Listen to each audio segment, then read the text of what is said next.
proper story's supposed to start at the beginning. Ain't so simple with this one. Now here's a kid whose whole world got all twisted, leaving him stranded on a rock in the sky. He gets up, sets off for the Bastion, where everyone agreed to go in case of trouble. It's only a matter of time, ladies and gentlemen. You knew it was coming, but a video on Bastion. It's Michael, Tim, and Jesse here to talk about it. I'm Tim. Gentlemen, And I'm Jesse.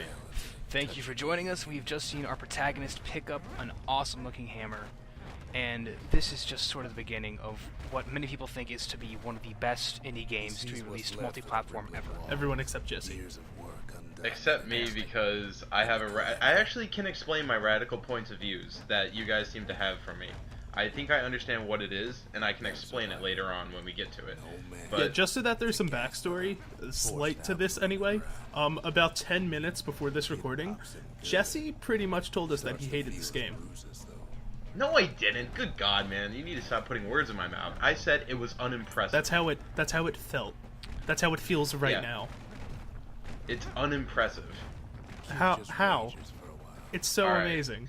Well, the only way I'll be able to explain this fully is to tell you my radical point in view that you guys seem to not have yet. So, I can tell you this, but it's going to take a minute or so. Go ahead. Go ahead. Okay. Now, don't interrupt me when I say this, and wait until I'm done because everything will be explained. So, I'm probably going to interrupt you, but go ahead anyway. fine.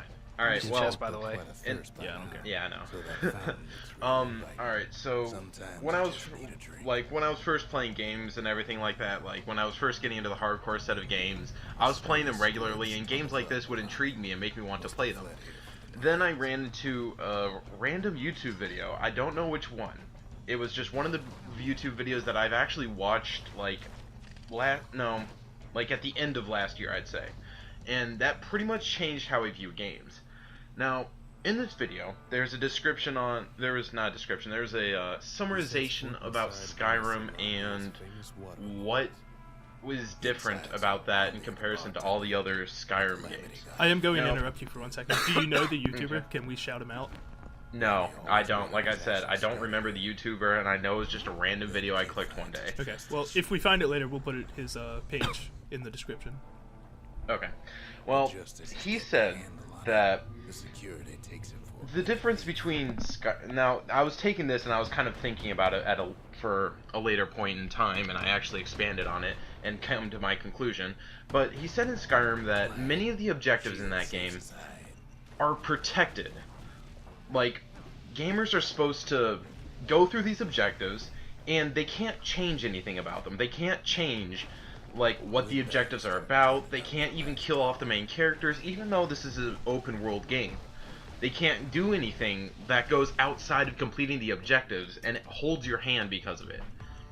It like holds your hand, like in the sense that you won't be able to do anything other than what the game wants you to, or you can just kind of fiddle around a bit. Wait, do you not like Skyrim either? No, Skyrim's okay. It's okay. But again, hold on. So, upon hearing this, I kind of thought about that a little more, and about what that does for gaming. And eventually I came to the conclusion that games are designed for you to win. You are designed to go into a game and win it. You cannot complete the game until you have won it, and you can't progress until you have won it.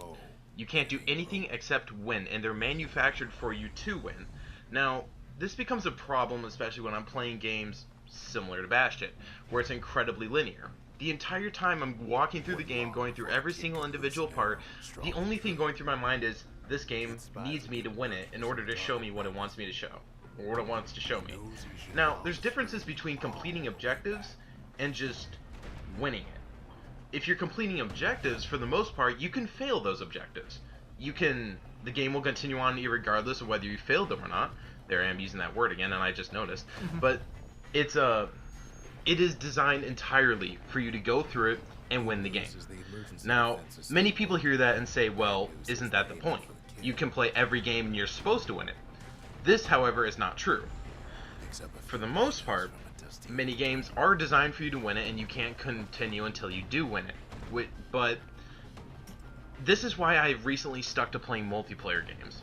games where you can fail your objective, games where there is a risk for trying to succeed, instead of a game where you just will come back to it at a later date and then you can just continue playing it. Now, when I was playing this game, the only charmable aspect I had to this, or the only thing I really give this game credit for, is its narration. And that is actually one of the best parts of the game, and that is probably the reason many people enjoyed this game so much. Yeah, no one's arguing that. It's amazing. Yeah. But that's the only thing I can take from this and say this is what games should improve on. So the visual style, the accessibility of combat, the unique world, the unique style of storytelling, the unique way you move through the world, none of that stuff that was pretty much brand new back in 2010 when this game came out matters to you? See, here I am looking at this game and looking at all the games that are similar to it. Son. No, hold on. Here I am looking at this game and other games that are similar to it. Let's take the visual style, the artistic part of it. Now, I don't know if I'm comparing this game correctly to the game I'm about to say, which is Torchlight 2. I think that this game was actually out before Torchlight 2. Yes. Okay. Well, in either case, very similar aesthetic, and I'm only looking at it from the point I am in now. I don't know who took from what or anything like that, but they're very similar, I'd have to say. But for the most part, I've seen this artistic style before. I don't think it's unique. It's definitely pleasing to look at, but I wouldn't go and say that it's unique, only because right now I've seen games like this before. It might have been back in 2010, or if that's when the release date was. But right now, It might have been 2009. It was part of one of the summer arcades on Xbox. Either way, I wouldn't call the art style like a big thing about this game anyway. No, it isn't. Really? Yeah. No. I would say it's pretty striking, all things considered. It doesn't go at all for photorealism, It's definitely which Torchlight to an extent does. Okay. I mean, it's definitely good. I just wouldn't say it's something that I'd point out when like trying to promote this game to someone. I probably would, to be honest, but you know, different things, different people. Now, Jesse, when you say specifically about not being able to fail versus, you know, all that sort of stuff, I can totally understand why you would prefer a game where, you know, as a result you can lose. I mean, I love multiplayer games. I've very much, you know, the feeling of success is much greater than the feeling of defeat, but the feeling of success after defeat is even greater than that, because you know that you've overcome a challenge. And the difference is, in a multiplayer game, you only take on that team of people if it's a team game once, and then you go on to the next game, and it's completely different, and nothing happens. But when you die in a single player game like this, you then have a new challenge in front of you that you've seen before, but you have not managed to complete and succeed over. But my question to you is that a challenge when you can anticipate your opponent's moves? But that's the thing, is as a result of how combat's supposed to work in a game, how the different ways you can approach combat. Like, for example, you have a sword, you have a crossbow, you have different little attacks, you have, you know, a hammer, you have a repeater, you have all these different ways to go about it, and sometimes it's all about finding out which way works best. Alright. And as a result, I think that in a single player game, I mean, well, granted with multiplayer games, you have something like, you know, if you're doing I don't know, a 1v1 game where you're just one-v-1ing versus a person, and they keep beating you, and then you beat them finally, that's a great feeling of success, and I'll never deny that. Yeah. But the big difference is that if you get challenged with a single-player game, and you keep getting beaten by it over and over again because you can't figure out how to beat it, and then you finally beat it, that is such a greater feeling of accomplishment, because you have beaten the stuff that hundreds of people have put into making your game, or 10 people have put in making the game. And that's a big difference. Yeah, that's the exact reason that, for the most part, I don't really play multiplayer games, because even when you are winning, there's no real way to win, necessarily. It's never really over. It's a one-time thing. That's the point. It's limited engagement. That's the exact point, is the fact that it doesn't ever end. Are you good? Are you going to be able to continuously prove to yourself that you are better than your next opponent? Can you reach the randomness and completely destroy your opponent? even though it's completely random, every single lobby, every new matchmaking game, everything like that is completely random. But I don't want to prove to myself that I'm better than my opponent. I want to beat the story and finish the game. Which is And understandable. the thing is that the thing is, Jesse, you're looking at this from a multiplayer perspective, and totally understandable. Everyone has a preference. The difference is this game is designed to be played as a single-player game. It's designed to be it's designed to be played through and to have the story unfolded in front of you, and to hear the narrator go on and to experience combat and to upgrade your character and to see the story of the kid evolve in front of you. And if you don't like that, that's a result of you liking certain different types of games, and that is totally acceptable. But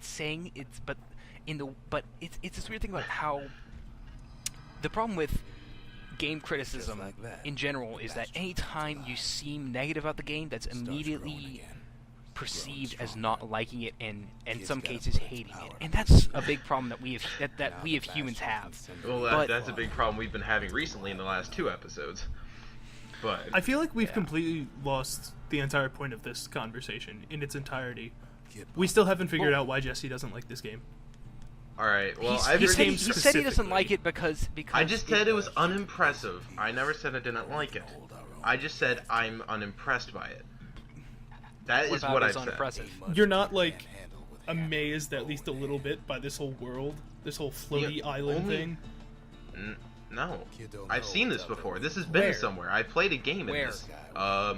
Something similar to Super Mario Galaxy. Something similar to... I'm trying to think. BioShock Infinite's going to have this, essentially. BioShock Infinite isn't out yet. That's not even... Doesn't mean I haven't seen it. I actually saw the trailer for that before I've seen any gameplay from this. I'm not gonna lie, but that's beside the point. I'm still naming a future game. The trailer yes, came out. hold on. That's a semantic point. That's not an artistic point. It's not a design point. If you're gonna criticize a game, you have to have legitimate reasons to criticize it. I have legitimate reasons. You're criticizing it based on something that isn't worth criticizing about, something you've already seen. We've already seen first-person shooters. That doesn't mean every single fucking first-person shooter in the goddamn world has to be better than the last one.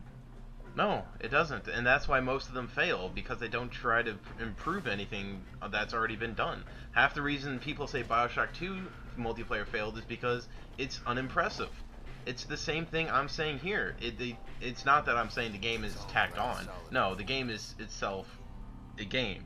But it's not doing anything that impresses me so far, other than the detailed aspects that went into the narration. They put a lot of time into the narration, and they obviously meant for you to experience like that really detailed part. The only thing I'm having a problem with is I can't really find too much else to make me want to do this. I tried going through the storyline, and to be honest, the only thing keeping me from going through it is the fact that I wanted to experience the game a little more so I could make my review a little more clear, make my judgment a little better.